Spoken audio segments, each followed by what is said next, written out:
Magandang hapon! Kumusta po? Narito po ulit ang update natin para sa lagay ng ating panahon. Ngayong hapon po ng September 9, 2025. Sa ngayon po ay patuloy pa rin na easterlies ang hangin na umiiral sa silangan ng Luzon at Visayas.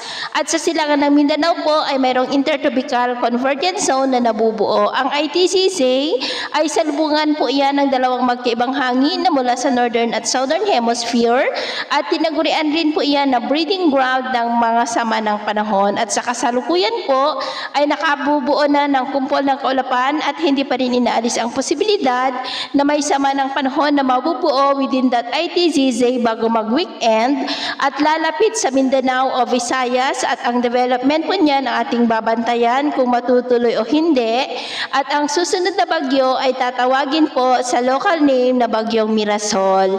At ito nga po ang pinapakita ng forecast model na ating ginagamit hanggang po sa susunod na 2 linggo. At sa lagay ng ating panahon, ngayong hapon dahil sa mga localized thunderstorm ay maulap ang kalangitan with isolated rain sa ilang bahagi ng Ilocos Region, Cordillera, Cagayan Valley, Central Luzon, Metro Manila, ilang bahagi ng Calabarzon, Mindoro, Marinduque, Palawan, Antique, Iloilo, Negros, Leyte, Sulu Archipelago, Zamboanga Peninsula, Northern Mindanao, Caraga, Davao Region at Sorsogon. At mamayang gabi, may mga isolated rains pa rin sa ilang bahagi na ating bansa kaya mag-ingat po tayo sa mga banta pa rin ng mga pagbaha at pagguho ng lupa.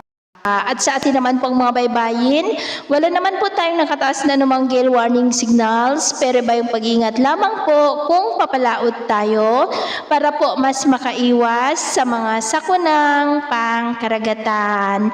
So ito ang latest update natin sa araw na ito. At ako pumili si James na nagsasabing sa kahit anong pagsubok po na darating sa ating buhay, huwag na huwag po tayong mawawalan ng pag-asa. Thank you and God bless.